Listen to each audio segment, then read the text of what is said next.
तव कथामृतं तप्तजीवनं कविभिरीरितं कल्मषापहं श्रवणमङ्गलं श्रीमदाततं भुवि गृह्णन्ति ये भूरिदा जनाः। শ্রী শ্রী রামকৃষ্ণ কথামৃত। দক্ষিণেশ্বর মন্দিরে ভক্ত সঙ্গে শ্রী রামকৃষ্ণ, সপ্তম পরিচ্ছেদ, 1885, 7ই মার্চ। শ্রী রামকৃষ্ণ ভক্ত সঙ্গে মেঝেতে মাদুরের উপর বসিয়া আছেন, সহাস্য বদন। ভক্তদের বলিতেছেন, আমার পায়ে একটু হাত বুলিয়ে দে তো। ভক্তেরা পদসেবা করিতেছেন মাস্টারের প্রতি সহাস্যে। এর অর্থাৎ পদসেবার অনেক মানে আছে।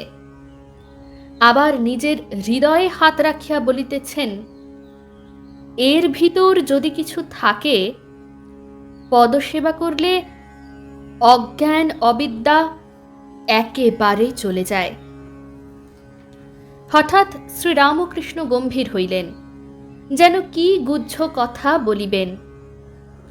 শ্রীরামকৃষ্ণ মাস্টারের প্রতি, এখানে অপর লোক কেউ নাই।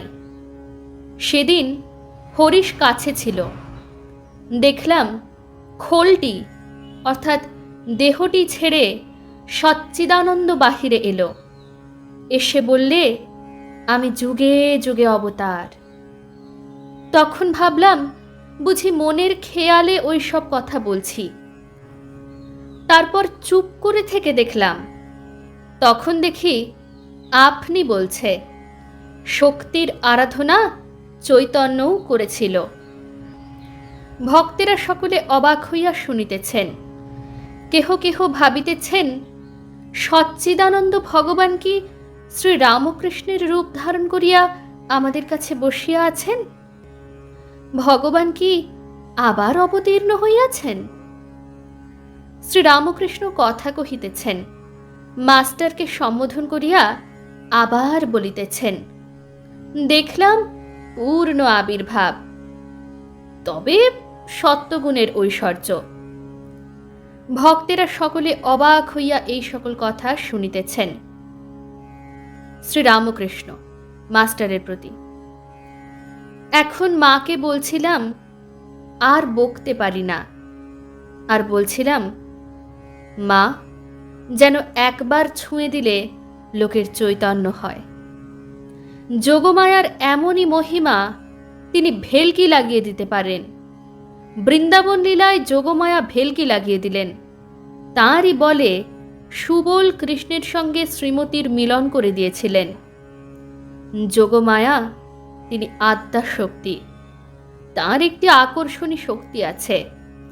আমি ওই শক্তির আরোপ করেছিলাম। আচ্ছা, যারা আসে তাদের কিছু কিছু হচ্ছে? মাস্টার, আজ্ঞা হাঁ, হচ্ছে বই কি। শ্রীরামকৃষ্ণ, কেমন করে জানলে? মাস্টার সহাস্যে, সবাই বলে তার কাছে যারা যায় তারা ফেরে না। শ্রীরামকৃষ্ণ সহাস্যে, একটা কোলা ব্যাঙ হেলে সাপের পাল্লায় পড়েছিল। সে ওটাকে গিলতেও পারছে না, ছাড়তেও পারছে না। আর কোলা ব্যাঙটার যন্ত্রণা সে ক্রমাগত ডাকছে। ঢোঁড়া সাপটারও যন্ত্রণা। কিন্তু গোখরো সাপের পাল্লায় যদি পড়তো, তাহলে দু এক ডাকেই শান্তি হয়ে যেত। সকলের হাস্য। ছোকরা ভক্তদের প্রতি, তোরা ত্রৈলোক্যের সেই বইখানা পড়িস, ভক্তি চৈতন্য চন্দ্রিকা?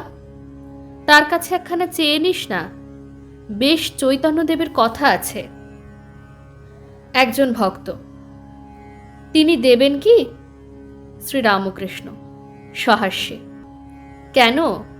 কাঁকুড় খেতে যদি অনেক কাঁকুড় হয়ে থাকে, তাহলে মালিক দুটো তিনটে বিলিয়েও দিতে পারে। সকলের হাস্য। অমনি কি দেবে না? কি বলিস? শ্রীরামকৃষ্ণ পল্টুর প্রতি, আসিস এখানে একবার। পল্টু, সুবিধা হলে আসবো। শ্রীরামকৃষ্ণ, কলকাতায় যেখানে যাব সেখানে যাবি? পল্টু: যাব, চেষ্টা করব। শ্রীরামকৃষ্ণ: ওই পাটোয়ারি। পল্টু: চেষ্টা করব না বললে যে মিছে কথা হবে। শ্রীরামকৃষ্ণ মাস্টারের প্রতি: ওদের মিছে কথা ধরি না, ওরা স্বাধীন নয়। ঠাকুর হরিপদর সঙ্গে কথা কহিতেছেন। শ্রীরামকৃষ্ণ হরিপদর প্রতি: মহেন্দ্র মুখুজ্জে কেন আসে না? হরিপদ: ঠিক বলতে পারি না। মাস্টার সহাস্যে: তিনি জ্ঞানযোগ করছেন। শ্রীরামকৃষ্ণ: না, সেদিন প্রহ্লাদ চরিত্র দেখাবে বলে গাড়ি পাঠিয়ে দেবে বলেছিল, কিন্তু দেয় নাই, বোধহয় এই জন্য আসে না। মাস্টার: একদিন মহিম চক্রবর্তীর সঙ্গে দেখা ও আলাপ হয়েছিল, সেইখানে যাওয়া আসা করেন বলে বোধ হয়। শ্রীরামকৃষ্ণ: কেন? মহিমা তো ভক্তির কথাও কয়, সে তো ওইটি খুব বলে। আরাধিত যদি হরিস্তপসা ততঃ কিম। মাস্টার সহাস্যে: সে আপনি বলান, তাই বলে। শ্রীযুক্ত গিরিশ ঘোষ ঠাকুরের কাছে নূতন যাতায়াত করিতেছেন। আজকাল তিনি সর্বদা ঠাকুরের কথা লইয়া থাকেন। হরি: গিরিশ ঘোষ আজকাল অনেক রকম দেখেন, এখান থেকে গিয়ে অবধি সর্বদা ঈশ্বরের ভাবে থাকেন, কত কি দেখেন। শ্রীরামকৃষ্ণ: তা হতে পারে, গঙ্গার কাছে গেলে অনেক জিনিস দেখা যায়, নৌকা জাহাজ আরো কত কি। হরি: গিরিশ ঘোষ বলেন, এবার কেবল কর্ম নিয়ে থাকব, সকালে ঘড়ি দেখে দোয়াত কলম নিয়ে বসব ও সমস্ত দিন ওই অর্থাৎ বই লেখা করব। এই রকম বলেন, কিন্তু পারেন না। আমরা গেলেই কেবল এখানকার কথা। আপনি নরেন্দ্রকে পাঠাতে বলেছিলেন, গিরিশবাবু বললেন নরেন্দ্রকে গাড়ি করে দিব। 5টা বাজিয়াছে, ছোট নরেন বাড়ি যাইতেছেন। ঠাকুর উত্তর পূর্ব লম্বা বারান্দায় দাঁড়াইয়া একান্তে তাহাকে নানাবিধ উপদেশ দিতেছেন। কিয়ৎ পরে তিনি প্রণাম করিয়া বিদায় গ্রহণ করিলেন। অন্যান্য ভক্তেরাও অনেকে বিদায় গ্রহণ করিলেন। শ্রীরামকৃষ্ণ ছোট খাটটিতে বসিয়া মোহিনীর সঙ্গে কথা কহিতেছেন। পরিবারটি পুত্রশোকের পর পাগলের মতো, কখনো হাসেন, কখনো কাঁদেন। দক্ষিণেশ্বরে ঠাকুরের কাছে এসে কিন্তু শান্ত ভাব হয়। শ্রীরামকৃষ্ণ: তোমার পরিবার এখন কিরকম? মোহিনী: এখানে এলেই শান্ত হন, সেখানে মাঝে মাঝে বড় হাঙ্গাম করেন, সেদিন মরতে গিয়েছিলেন। ঠাকুর শুনিয়া কিয়ৎকাল চিন্তিত হইয়া রহিলেন।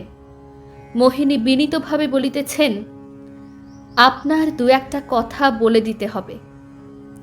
শ্রীরামকৃষ্ণ: রাঁধতে দিও না, ওতে মাথা আরো গরম হয়, আর লোকজন সঙ্গে রাখবে।